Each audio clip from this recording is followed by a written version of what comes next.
Welcome to Makers International, a podcast of makers, connecting with makers from all around the world. Here's your hosts, Jamie Page, Chris Cute, and now, Richard Morley. Hello. Good morning, good afternoon, good evening, good night, good times, whatever time it is, and wherever you're listening. Joined with me, as always, Mr. Chris Cute. How you doing? And Mr. Jamie Page. Hello. And I've got a funny feeling tonight is going to be a rip-roaring success because sitting on the casting couch with us, we've got Jake from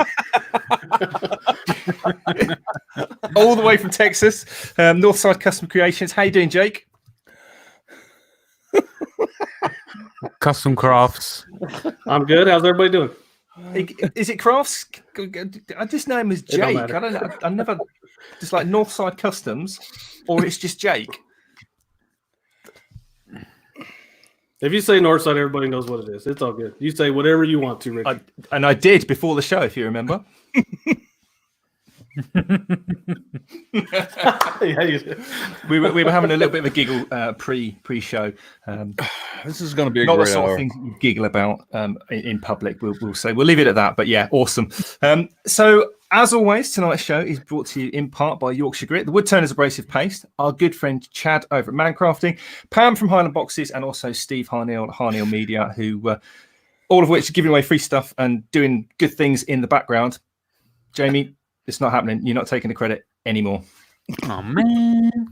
If you want to find out more about the sponsors, head on over to the website, makersinternationalpodcast.com/sponsors, and Steve puts all the information on there, and Jamie just makes sure that it doesn't change. Isn't that right, Jamie? Yeah, that's right. Yeah, he watches Pretty it much. daily. That's what he does. I wouldn't even go that far. I checked it once a couple of year ago. It seemed fine. Yeah. Steve seems to be doing his job. Also, Well done, massive Jimmy. welcome. We've got loads of this is all down to you, Jake. We've got loads of people in the chat tonight. Andy Hill from H Bespoke, Steve's in the house, Harneal Media. We've got the Blue Light Turner, Dale from Maple Tree Studios. Jake's mum, Hillary. Hi, Hillary. William Rose Interiors, and many, many more. If I've missed you, sorry. But thanks for joining us, and obviously make sure you join in the chat because we've got some pretty cool questions, I believe, for Jake this evening. We want to know what's going on because you've been on with us before, haven't you? Yes, sir. I remember. Matter of fact, this was the first thing that really got me going. It was what? Sorry. It was the first thing that kind of got me going on the social side of the YouTube thing. No, Well, there's high praise. If that makes sense. High praise indeed. Yeah. You're welcome. Jake, we're not worthy. And by the way, I think that was just a coincidence, to be quite honest with you. And to be fair, we do only have the very best people on with us. Well, better than us, but that's not really that much high praise. Better than us is kind of a low bar to set, really, isn't it? That's like saying average is good. That's Sorry, Joe. Yeah. Yeah. Yeah, that's why Whitaker left. That's why. Anyway, So what have you been up to then, Jake? I've been looking at your socials. You've been doing a lot of casting. What was the last thing I saw? You're doing a table at the moment. You're not? Is it like? I'm doing the table, and I think I made a mistake by picking a burl to do it because it's just soaking up. I'm trying to coat it. I could do the big pour right, and it just keeps soaking it up. So I have to keep going out there every other day and putting more. It's going to be pretty cool when it's going to be worth the work when it's done.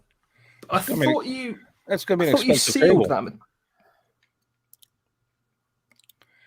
that. Did you There's a bit of a What's that? there's a bit of a lag on this internet thing tonight for some reason. I don't know whether it's me or anyone else. But I was going to say I thought you sealed the that burl beforehand. I thought you covered it in resin and then before you did the pour.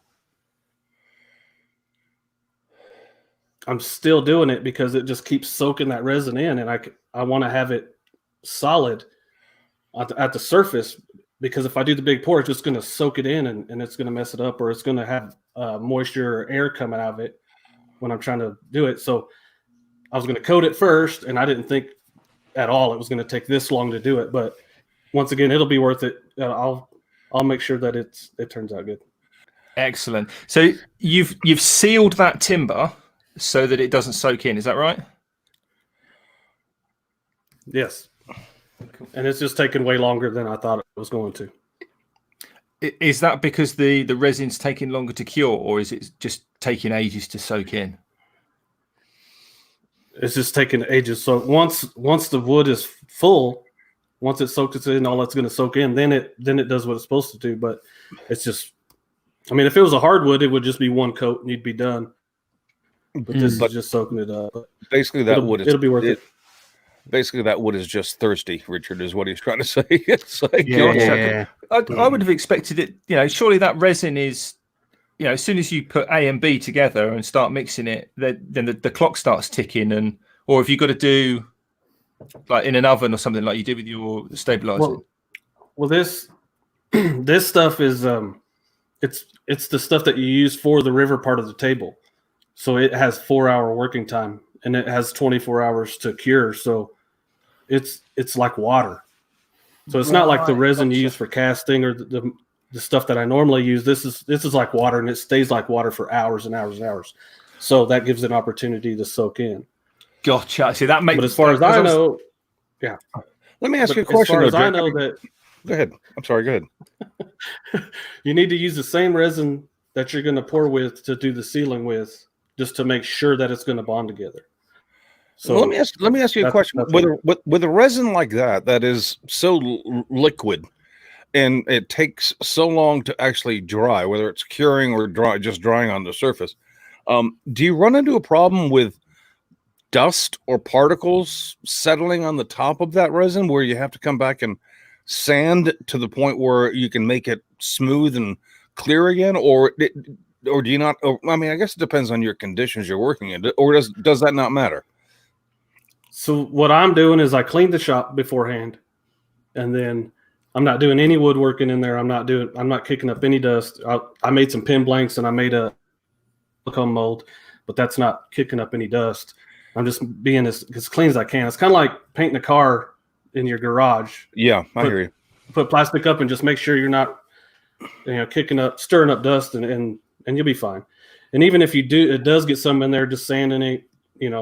Sanding's not something we all like to do, but it's necessary sometimes. I mean, nobody likes to do it, but man, the result after doing it normally is pretty awesome. Yeah. I just didn't know if that was something that you were going to have to do when you were done with this thing. Oh, that would absolutely terrify me. That remains to be seen. I'm going to try to do it, just overfill it. I'm going to have it all sealed, and then when I overfill it, that can be the finish. But I don't know. So it's a learning experience for me too. Gotcha. Mm-hmm. I suppose also if it's a little bit high and you do get dust settling on it, you can all just sand all that away, and you've got a bit of a right, an overspill sort of thing. Yeah. I do want to give you some props for those pen blanks, because I saw the post that you had on those, and those look pretty friggin' awesome. I mean, and I'll give love to Pam from Highland Boxes. I mean, one of our sponsors, because she does awesome pen blanks as well. But I mean, I thought yours came out particularly well. I have two of Pam's right here because I won y'all's contest. Here's one of Pam's. It's awesome.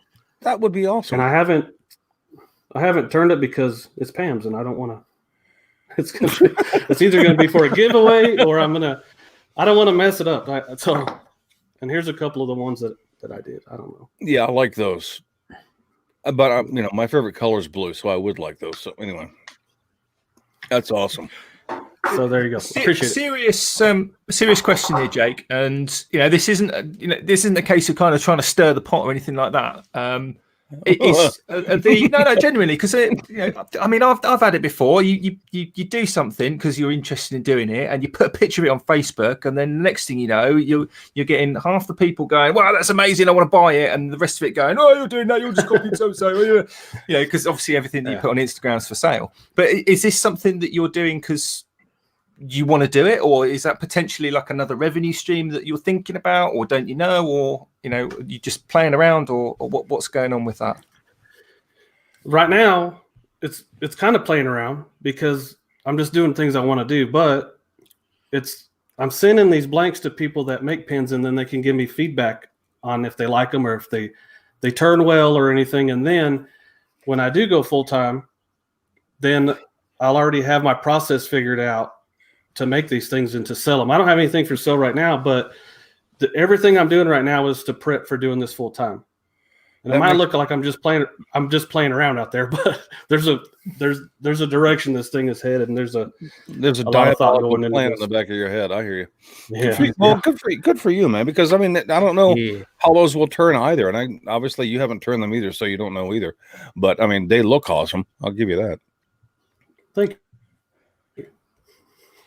I'm intrigued now. I want to see that. So, I mean, you jumped in there, and I know we're going to talk casting and all the rest of it, but you said go full time. What's all that about? Or is that like a secret thing I'm going to edit out? COVID? No. COVID-19 is it might have slowed down the time frame, but I was thinking February I'm going to quit my job and do YouTube and produce stuff, sell my art full time. Yep. Awesome. That's the plan. Nice. Yeah.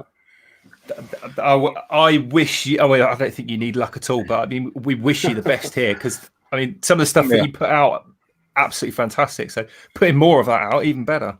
Oh yeah, you'll have a customer with me. I promise you, you will. Jamie, have you ever tried casting yourself? I mean, have you ever done that or anything in those? Not with a pressure pot. More just messing about. Really, just mix two colors and just go put into one cup. That's to the extent of my casting, really. Well, Jamie, that's about where I am too, because using a heat gun just to get rid of some bubbles. That's basically the extent of it. Never with a pressure pot or anything like that. Nothing wrong with that. Nothing wrong with that. No, I mean, because Jamie, I'm right there with you, because the extent of my casting was casting a few pen blanks myself, and that was basically it. I'll tell you what I have been good at, though. I have been good at casting the kitchen floor in glow in a dark blue epoxy.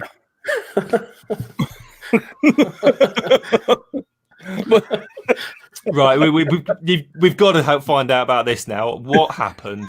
Right, so I've had a project. And how long were you grounded for? So I've had a project on the back burner for quite a while, and originally I wanted to do it with driftwood. So I made the mold up, and as far as I could see, there's no way it was going to leak.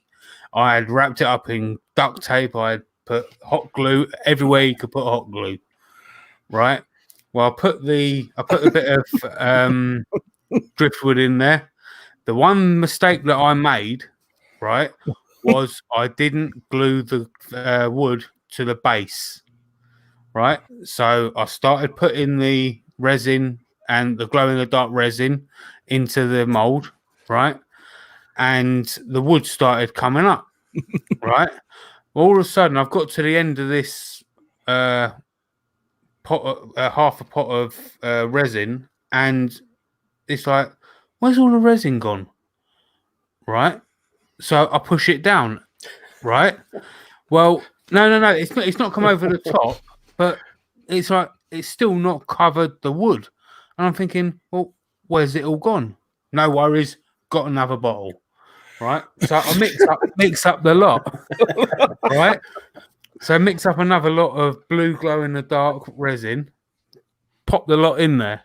Right, another 8 ounce or 16 ounces it would have been, right, into this mold, right. All of a sudden, I'm thinking, this ain't filling up. Where's it going? There's no leaking, right? Where's it going? All of a sudden, the bit of wood raises up again, and I'm thinking, something ain't right here. So I push it. All of a sudden, the mold just goes. It explodes, and resin, glowing dark resin, just goes everywhere. And I'm thinking, kitchen towels and everything, just trying to clear it up. Also, I just pick it up and throw it in the burning bin, and just go and set fire to it.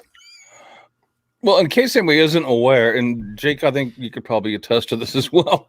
When resin starts to cure, resin gets kind of hot. As it does that. I mean, there's a chemical process that makes it kind of hot. And typically it's hotter than hot glue. Okay, so you may have a problem if you decide to use that.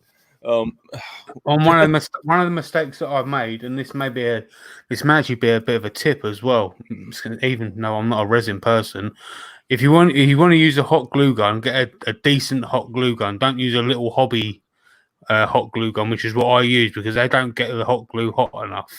Yeah. So I think that was one of my mistakes. Anyway, Richard, have you done any casting?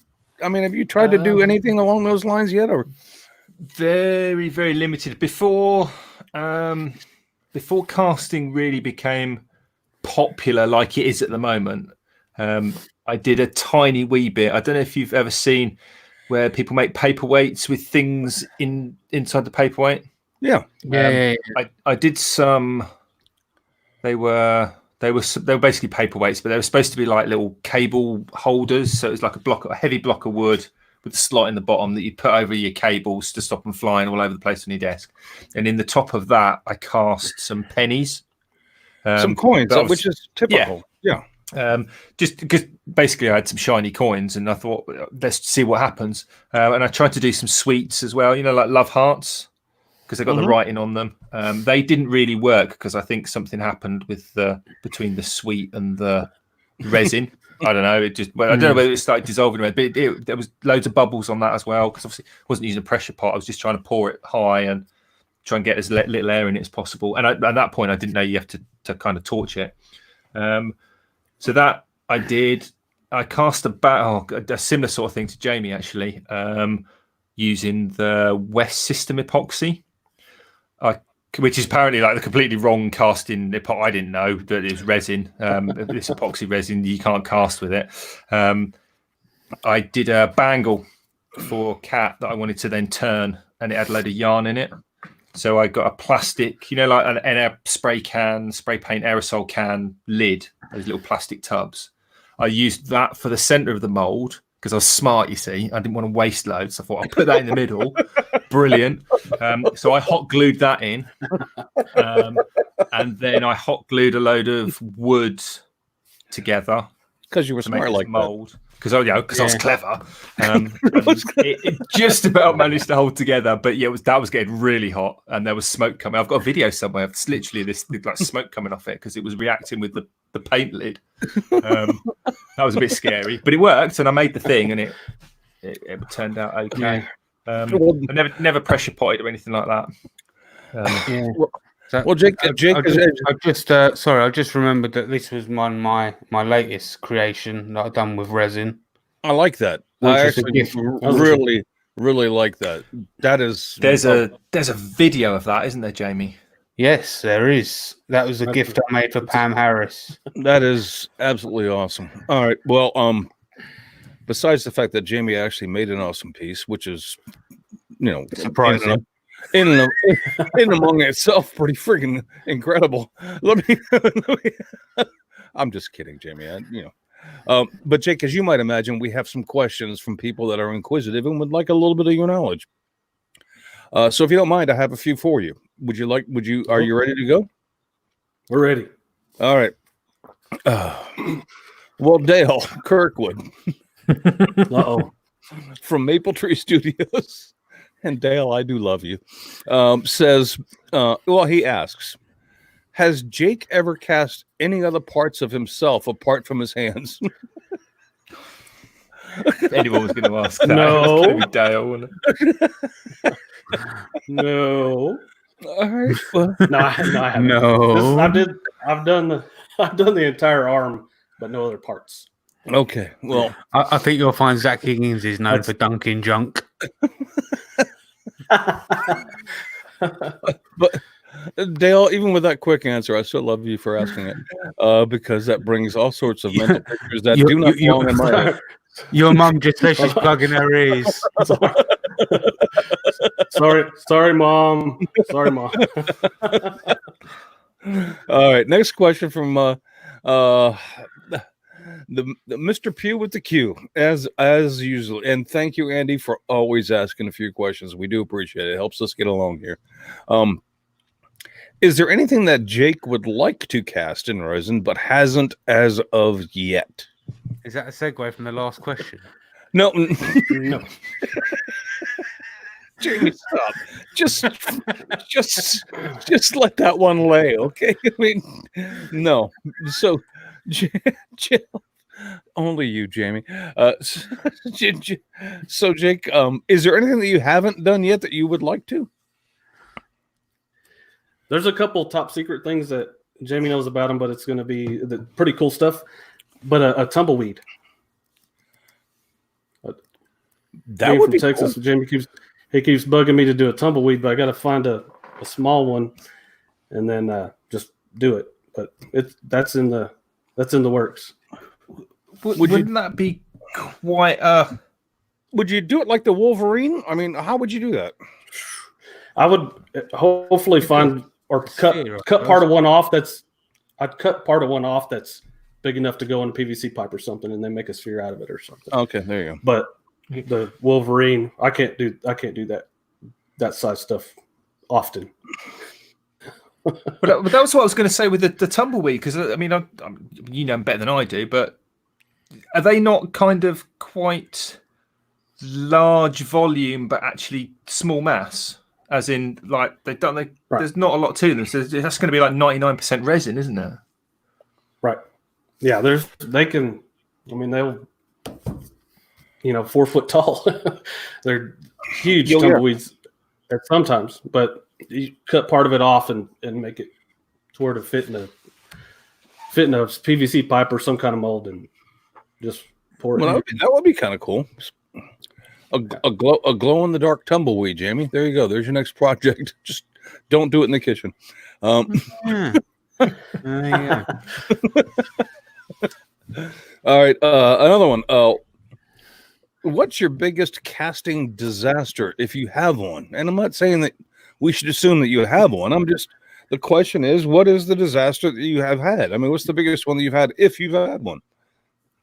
I have a 4,000 gram disaster that I did twice, and I brought it. Oh, did you really? Oh, no kidding. It's the Wolverine. You see that? Do you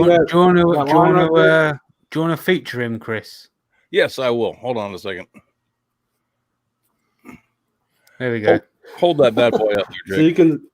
So you can see the defect in it. Oh yeah, that goes all the way down to the character, doesn't it? Yeah, it took me 2 times to figure it out. Is the body of the character is hollow, but I didn't know it. So 2 times he had air in there, and I put it in a pressure pot. And after a few hours, normally everything is cool, but I opened up the pressure pot and I could see this coming out of him, and it wouldn't stop. And I didn't know what it was. I thought it was moisture or something. I had a long conversation with Zach Higgins about it, and we was thinking moisture or something. And after the second fail, I cut on the third set of things I had to buy for this thing. I just cut his back open, and I was like, well, there it is. He's hollow. So what it was the air was getting squished in there. So and maybe if I would have, it was compressed hard, and then if I would have left it in there overnight or something, it might have even worked. But I took it out after 3 hours or 4 hours, and it wasn't solidified hard enough in the center, so that air it's got to go somewhere, and it did it. That was a very, very, very expensive lesson. Yeah. Twice. Wow. So how did you overcome that then? Did you fill in with resin, or? I cut a hole in his back, and I filled it with 5-minute epoxy until it was coming out of until it's coming out and everywhere. I wasn't going to do that again. So, and then I just painted over the epoxy with white, like his shirt, so you couldn't even tell. Okay, well, and I left that one in the pressure pot for like a day and a half, just to make sure. All right. Well, here's some actually helpful advice that people may actually learn something from you with. The next one I have is, what is your advice, Jake, to anyone wanting to get into casting for the first time? Do you have anything that you would suggest? Equipment that you would, say you need to have, or what advice do you have? I think that's kind of like the same as how do you start your YouTube channel? That's true. You get a camera, you get a camera, and you do it, and you fail. and you don't want to watch this or whatever. But so I guess the point of it is you go to the store, find some, watch videos to get as much information as you can. But go to the store, find some, read the directions, make something. My first one, I went to the hobby store, and it was the little Alumilite stuff. It was the epoxy they have, and I got a piece of walnut. I got a router, Richard, and I made an H, and I hollowed it out. My mom's name is Hillary, and she collects coins. So I got a bunch of old coins and stuff and put in there, and I stuck them to the bottom, and I poured this stuff without a clue, and I did it too deep, and I used too much, and I had the heat gun, and I got it too close, and I burnt the top of it, and messed it all up. Destroyed it. So there's like bubbles that were stuck. They solidified as they're coming up because the wood wasn't sealed. So you just get moisture out of the wood, and it was just bad. So what I ended up doing was, it was pretty thick. So I just cut off the excess with the bandsaw, and I sanded it and sanded it and sanded it until it looked pretty good. And to me, as people that make things, we're our biggest critic. Oh, yeah. So I was like, man, I don't even know if I want to give it to her. Here's a bubble. Here's a little defect. But she loves it, and it looks cool, and it was lessons learned. So the advice on getting started is go get something and do it. And there's all kinds of videos, Zach Higgins, Pam Harris, myself. And I try to take what they do and then put my little twist on it, or what I've learned also. Right. But to start, just start. So That's basically, advice I can give. Basically, what you're saying is go get as much education as you possibly can to begin with, and then just go friggin' do it, because you will learn as you go. And that's the problem with most things is, whether it's a YouTube channel or doing resin or whatever, people think they need all the equipment. They need to know everything. They have to have the best stuff. Or like somebody says, I need this camera before I start a YouTube channel. right. Or I need this. I need a pressure pot, and I need to stabilize them. Just get your camera out, make a video, put it on there. Buy some resin, make a mold out of tape, and make something. Is the best advice I can give. Well, this isn't a question that was even. I'm sorry, Richard. This isn't a question that was even offered to us, but I just saying that. Do you have a favorite type of resin that you like to use? Because I know a lot of people tout Total Boat, but there are other resins out there. So do you have one that you prefer to use? I mean, or have you tried a lot of them? I mean, I don't know.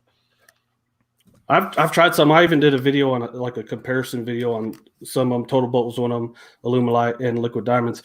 If I'm doing a deep pour, it's going to be Alumilite Clear Slow. Okay. Because it's never done me wrong. It's crystal clear. It acts right. You just have to know how much time you have to work with it, get it in the pressure pot. You just have to know what you're doing with that stuff. And then Liquid Diamonds, you can do it on deeper pours, and you really don't need a pressure pot for it, but it takes longer to cure. You have more work. There's goods and bads about them, but if I'm doing a deep pour, I want clear, it's going to be Alumilite Clear Slow. And if I have something I'm going to do like lots of colors on, I need more time to mix them all, then I'll do Liquid Diamonds. Because I used the Liquid Diamonds when I did my one attempt to make some pen blanks, and it worked well, but it was just I had a ridiculous idea. All right, which wasn't their problem. The last one comes from Emma Murray, and Emma, thanks for asking this question, because this is pretty cool. She just wants to know if you can set a pine cone in resin without using a pressure pot. And if you could, what resin would be the best to use? And I've had a funny feeling that you're going to need a pressure pot for that, Jake. But I mean, you tell me. The other question, I'll answer two questions. The one would be, do you need to stabilize it? Okay. Would be the other question. And what would you hold on. Well, what would you use to stabilize it with? You do the cactus juice and the whole stabilizing process. But you can do it, just make sure it's dry. Put it in the oven, make sure that it's dry. And that's the bigger thing with that. Like you can do it without it being stabilized. It's just going to be softer. It's going to be harder to turn. Gotcha. It'll cast just fine, but when you go to turn it, it'll be a little harder. But you can still do it. But the pressure pot thing, if you're using a resin if you have it dry, and it should be fine. If you use liquid diamonds or other kinds of epoxies that you can use without a pressure pot, it should be fine as long as you have it dry. Moisture is the biggest problem with resins and epoxies. Got it. Well, that's all the questions I had. So come up with your own. So you mentioned resin and epoxy. Mm-hmm. So what would that's the best way to ask the question. So to my mind, epoxy is a resin. Yeah. Yes. Okay. So by you differentiating epoxy and resin, do you use something and a resin other than epoxy resin? Are you using like polyesters or? I've never used the polyester one because I watched people do it in videos and they say it stinks. It has an odor to it. It's horrible. So I've never used it, and I've never seen it as successful as resins or epoxies. And my difference, there's probably people in the chat that are smart about this too, but resin, the way I differentiate them is resin is a faster curing product, and epoxy is one of those ones that are going to have a 45-minute working time. Right, okay.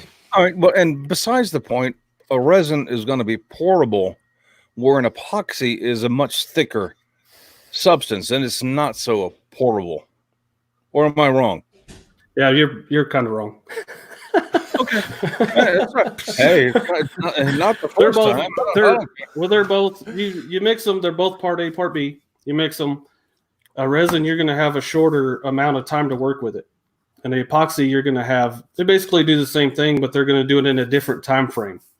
Is how I differentiate. I could be wrong too, but that's how I tell the difference between the two. Well, here's the limit of my knowledge, Jake. I'm used to mixing part A with part B and mixing it up to coat the tubes for a pen blank, and that is a very thick substance. But when I use liquid diamonds, it's much more of a pourable substance. But I just don't know. 5-minute epoxy. I don't know enough. Yeah. Emma just asked which is better for a dry, which resin or whatever. If you have a pressure pot, I like using. You can use either one if you have a pressure pot. But if you don't have a pressure pot, the resin you're not gonna be able to use you're gonna have problems with the resin without a pressure pot. So like Alumilite Clear Slow without a pressure pot, you're asking for trouble. So If you don't have a pressure pot, liquid diamonds or maybe some other, there's tons of resins out there that or epoxies or the longer curing ones that don't need a pressure pot. That's what you need to use if you don't have a pressure pot. Emma, thank you for the question. Jake, could you show us a couple things that you have cast already? Do you have anything by you that you could show us? I mean, you showed you did your hand once, which I thought was an amazing pour, but I'd like to ask you questions about how you were able to do that. I'd have the first one that I did, and here's the colors on it. Wow, that's pretty cool. This was straight out of alginate, which is a total mistake. Let me highlight you. Hold on. Okay. Let me make sure that you're full screen. There you go. So here's the colors, how they're supposed to look, but you have the alginate. Alginate is mostly water. So this is what you get. It's all faded. And just like we talked about with the pine cones and stuff, if you don't have it dry, it's going to mess up. There's always going to be problems with moisture. So what we did was, go ahead. Is that cloudiness the moisture getting into the resin as it's mixing and causing that? Because I've had that, because I use resins with window repairs, and if there's a bit of moisture in there, that can kind of go as a bit dull and weird looking, like milky. It'll get you. And so how you fix it is you just do a plaster. You do a plaster cast in the alginate, right? So, and these turn out pretty good. So like if you want to do these with your kids or whatever, alginate's not expensive and the plaster is not expensive. So you want to do art projects, You could even April Wilkerson did this. You drill a hole right there, put a bolt in it, and you could hang it on the wall and put stuff on it or what. There's plenty of stuff, or just have your kids' hands and you can paint them. The plaster is good enough. It's pretty cool, but I wanted to take it a step further, and I made a silicone mold of this. So I made the silicone mold, and then now that's pretty friggin' awesome. This is way closer to what this color is. So the guy that gave me the 49ers flag, he come and did this. And then so I'm gonna put this I'm gonna put a 49ers football right here for him when he comes to get his flag and stuff. So but that's the difference between doing an alginate mold and then doing the silicone. And I tried to make the alginate work. I dried it out and did all the things in the comments everybody told me to do. I had already tried to do it. But you're just working. You're not going to win that battle with the moisture. No, let me ask you a question. Didn't you do a poker chip arm as well? Well, yeah, I did the whole arm in silicone, and then did this. Nice. That's pretty freaking awesome. What I was curious about was actually, it wasn't so much the resin or anything like that. It was the molding process. You said a silicone mold. And I've seen people cast molds and then, cut two sides to open it up and then take out the original piece so they could do a pour. Mm-hmm. What kind of substance is that? I mean, because Jake, I'm as you know, I'm absolutely freaking clueless about this and many other things. But I mean, what do you use for the actual casting material? It's silicone. So, okay, hello, thanks. But I mean, when I made this one, I'm just saying, what I did was I glued this to the bottom of a bucket like that. So it has the walls around it, and then I just poured silicone and made it like this, and then so you cut the sides of the silicone and you get this out.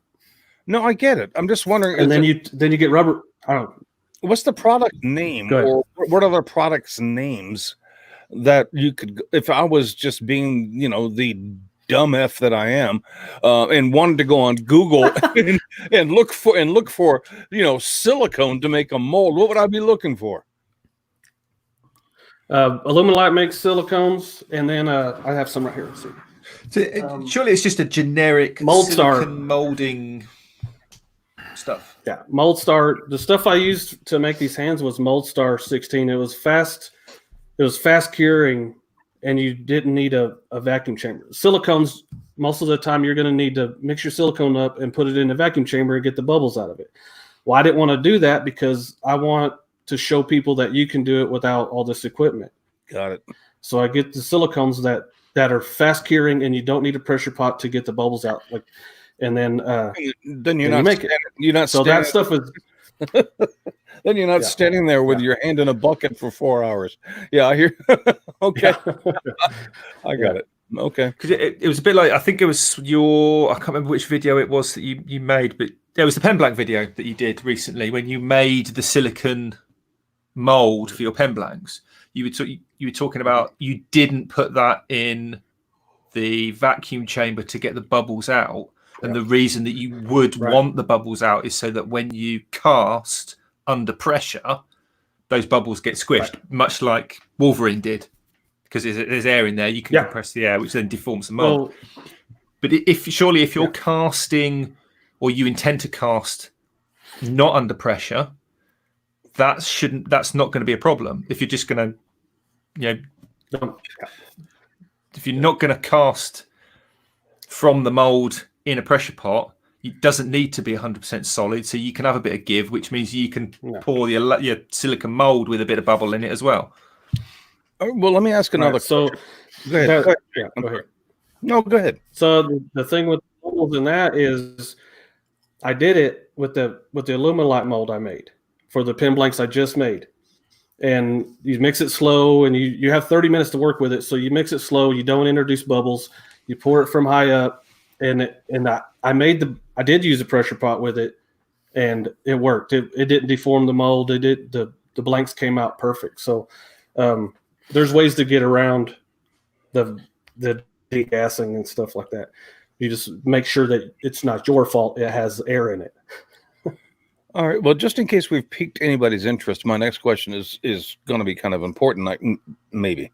What kind of cost are we looking at if we want to buy obviously we're going to need a compressor if we have a pressure pot, but I mean the molds and things, if you want to buy them, what kind of money do people have to expect if they're looking to do this? I mean, because resin, mixing part A with part B, resin is not cheap. And no, it's just not. I mean, so don't anybody kid yourself. It's not. But I mean, just the equipment to do it itself. I mean, what are you looking at, Jake? Is it expensive, or is it, it's not that big of a deal? I mean, as far as hobbies go, you're going to spend money on your hobby. Say like the pressure pot. Right. I have the video up on how to do the Harbor Freight pressure pot. That's $100. You can spend hundreds and hundreds of dollars on one, but the Harbor Freight pressure pot, for what most of us are going to do, pin blanks, bottle stoppers, things you're going to carve or whatever, whatever you're going to do is going to fit in there. So that's $100. An air compressor, you can get the pretty much a 1 or 2 gallon air compressor that has 120 psi into that 5 gallon bucket or 2.5 gallon pressure pot is going to work. You could use like you're only going to 50 psi. You could use like a pancake compressor, and all right. Yes. So if you go any bigger, like my big pressure pot, that's not going to fly because there's too much to do. Yeah. So I have a big mechanic style air compressor, so that's not a problem for me, but it's something you need to think about if you're going to Texas style. So it's something you're going to need to think about if you're going to get bigger stuff. You get a bigger pressure pot, you're going to need more air. But as far as the Harbor Freight one, you're not going to need much. It sounds to me like it's like any hobby. You can go as expensive as you want, but you don't necessarily have to go that way. I mean, you can spend just back here. You can spend $1,000 on a pool stick. Or you can win a game with a mop handle. It doesn't matter if it's whatever you're gonna. Perfect analogy. Yeah. It just depends on how far you want to get into it. Right, I hear you. And we could say that of any of the tools in a maker's armory, whether it's a circular saw, a table saw, a router, a scroll saw. I mean, how much of those is it Hegner scroll saws? Those super duper expensive ones. They're like £1 billion, whereas the ones that I've got and you've got are like 30 pence. There's just this huge. It just depends on how you can do exactly the same. And you know what? I guess it really just depends on how much you're really going to get into it. And then if you're going to get into it and you're going to spend that kind of money, then you should turn it into a profitable business. Because if you're going to spend that amount of money, you may as well get some return. And that's why I thought it was so cool to hear you say, Jake, that you were looking to go full time doing things on your own. Brother, because I get it. I mean, that's an expenditure and you've got the talent. So do it. I mean, I think that's great. Can I get an It's just one of those, amen. It's just one of those things where you sooner or later, you got to take a leap, commit, and then big things will happen. No one gets remembered for the things they didn't do. Woodworking. No, but anybody who's about ready to think about doing it, just make sure to coin an old phrase. To coin on your phrase, make sure your ducks are in a row before you decide to go that way. It's just because you're going to kind of need them to be organized. Awesome. Well, I don't know, guys. I mean, Jake, do you have any other advice that you'd like to throw out there that maybe we haven't talked about yet? Just you educate yourself as much as you can, but don't let that be what's holding you back. Like, get out, buy something and do it. I get asked about YouTube channel all the time. I need advice on YouTube channel. I'm all about giving advice, but get your camera, make a video, upload it to YouTube, and you'll figure the rest of the stuff out. eventually, I mean, it's that simple. And then, yeah. and we've all done that. I can guarantee you, if I walk back and look at Jamie's first video, or Richard's first video, or your first video, or my first video, we all know. I mean, we some of us may have even deleted them because we know. But I'm telling you, you've got to start somewhere. And my first video. What goes along with that is, sorry.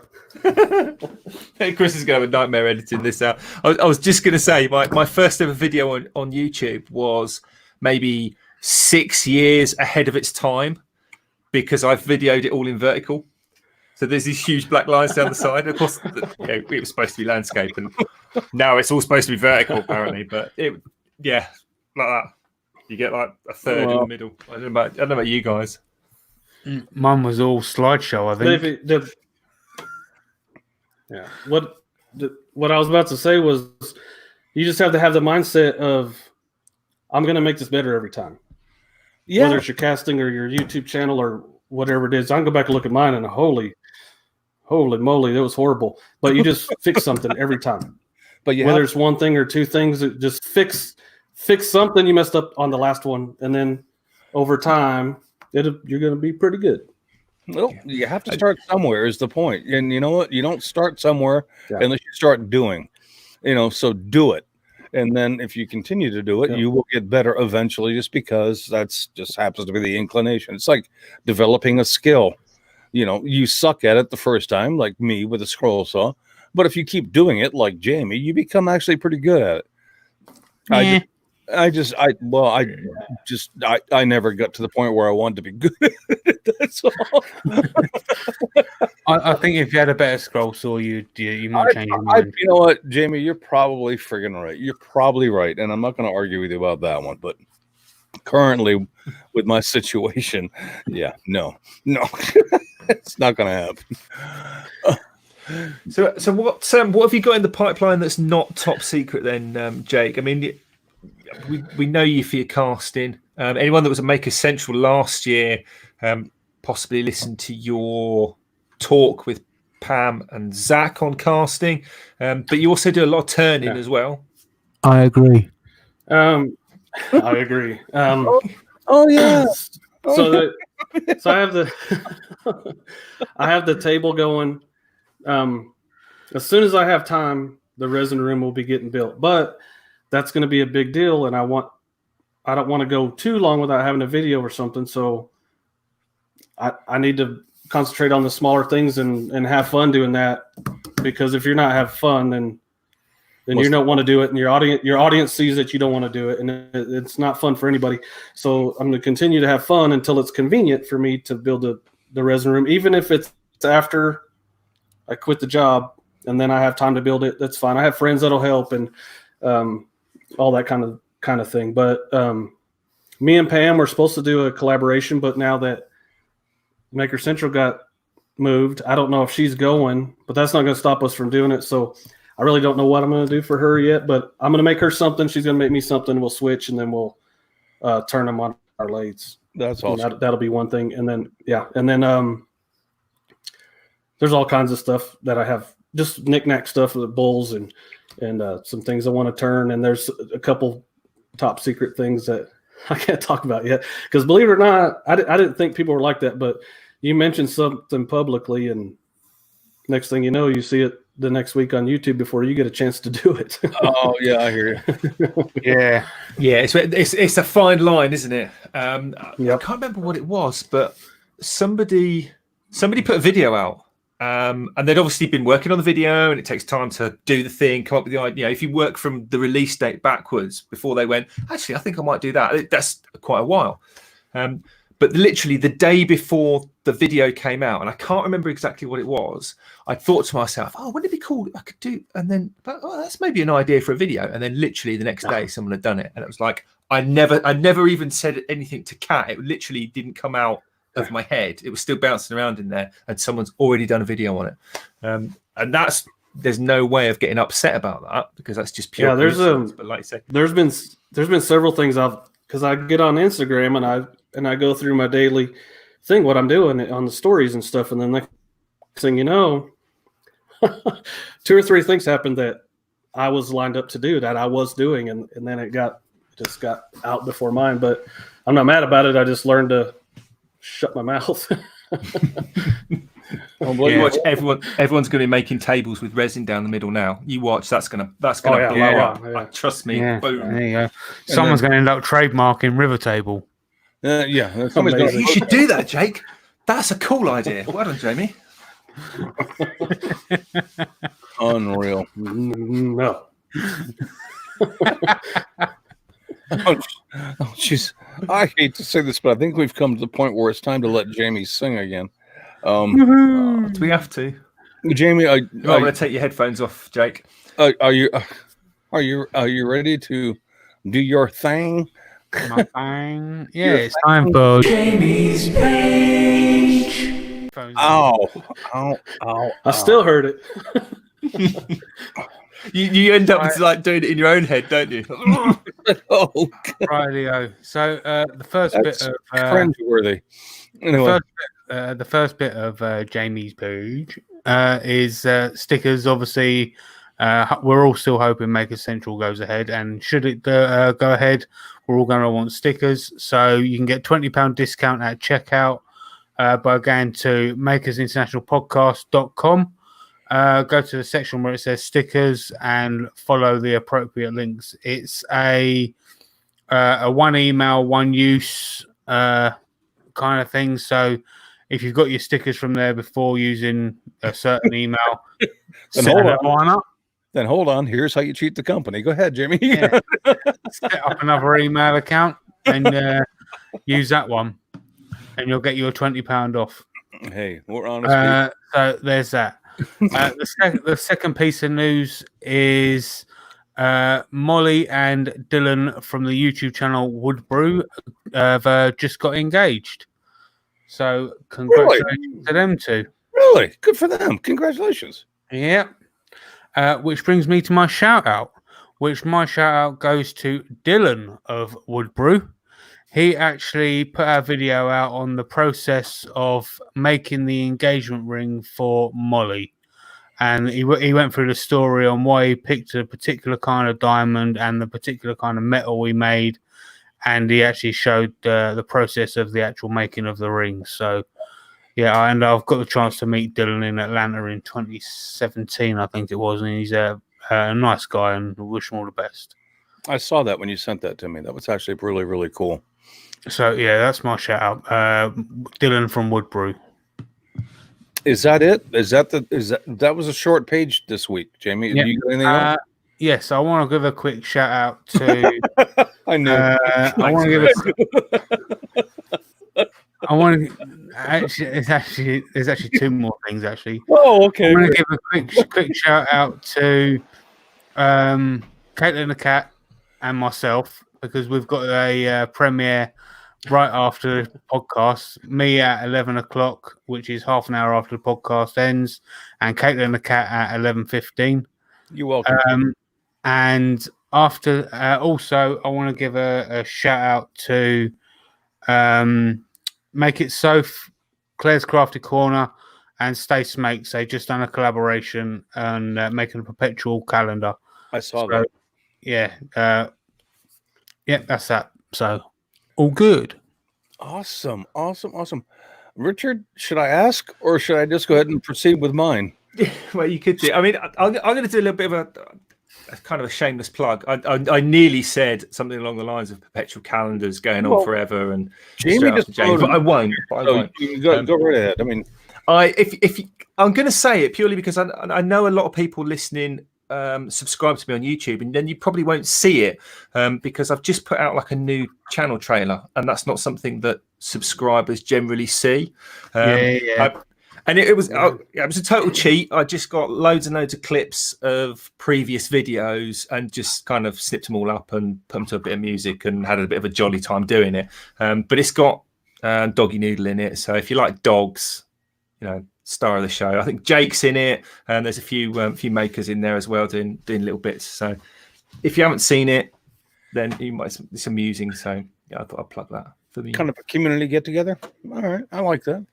Yeah, kind of a little bit. Yeah. All right, Jake, I'll ask, but if you don't have one, because I know we didn't tell you to have one, so if you don't have one, then just say, hey, guys, I'm sorry, I'm lame this week. No, I watch a lot of YouTube. I see Robert from Crosscut Creations in the chat there, and he does a lot of the same kind of stuff I do. He does pins and bottle stoppers, and he's been doing this. He's been on YouTube for quite a while now, and he works hard, and we need to go check him out. Good job, Robert. Awesome. Yeah, he's a good guy. Yeah. Crosscut Creations. Go give the boy some love. All right, mine this week is a little different, and it's a 50-minute long video, but I'm telling you, these two people did a video, and I'm talking about Matt and Lindsay Cremona. And obviously Matt doesn't need any promotion, but if you haven't seen the video they put out together, you need to go watch. They titled it Workshop Happy Hour, and they did it on Friday, I think. And a lot of it was hilarious. Now, I've never met Lindsay. I've met Matt once. So I'm obviously not like, me and him aren't like bros, but I mean, the dude is freaking funny. He just is. And that entire video, you should go watch, because if you need something to take your mind off of everything else, those two did a great video. And all I can say is, Matt, please always invite Lindsay back. If you're going to do this thing on a weekly basis, the Workshop Happy Hour is freaking gold, my man. Continue with it, because I love the hell out of it. And just as a quick aside, did you guys see the lidded box that Carl Jacobson turned out of that burl? Yes. Yeah. Haven't seen that one. Yeah. That was freaking awesome. I mean, it's cool. I mean, if you haven't seen that, then go check it out. Because I was half tempted to write on there that it was one of my favorite lidded boxes that he's ever done, but I don't want to give him a big head. I didn't do it either. I just figured I'd do it live, and then I could be done with it. That way his head wouldn't explode. But I'm serious. If you haven't seen that video by Carl on that lidded box that he made, it's just it. Anyway, I'm not gonna blow sunshine up, so-and-so's rear end. It's very, very cool. Yeah. So, there you go. Mm-hmm. Richard, are you working on your taxes? What are you doing? No, I literally I had to put that because I'll forget otherwise. I take this as an opportunity to get like the latest top tier videos. So I've just added Carl's proof. I've just where's the cover? Just literally put it on my watch later because it wasn't one that I was aware of. So okay. Teasing me. Don't tease me. No, I'm not teasing you. I'm just pointing out the obvious. You were not paying attention. I was paying attention. I was multitasking. Oh dear. Oh dear. Please wrap this Jamie, up. tell him. Chris, leave him alone. Like that is ever gonna work. Anyway, okay. Wrap this thing up, boys. I honestly don't know whether we're doing what we do from 1 minute to the next most weeks, but I don't know if we're doing a free. We're not on Patreon, but we might do an after party on YouTube because it's free and you're all here and we're all here, and why not? But we'll have to work that out in a second. If you are still listening to us, then why? If you're not, we'll say what we like about you. Until next week, Jake, thank you for coming on with us. It has been an awesome show. You're always welcome on this show because you are a legend. Even though you don't like Marmite. Absolutely. I don't like Marmite. I forgot about that. Take back what I just said. No. Jake, thank you for coming on with us today and sharing your knowledge. We do appreciate it. Until next week, everybody have a great week. Yeah. See you next week, folks. And take it easy, everyone.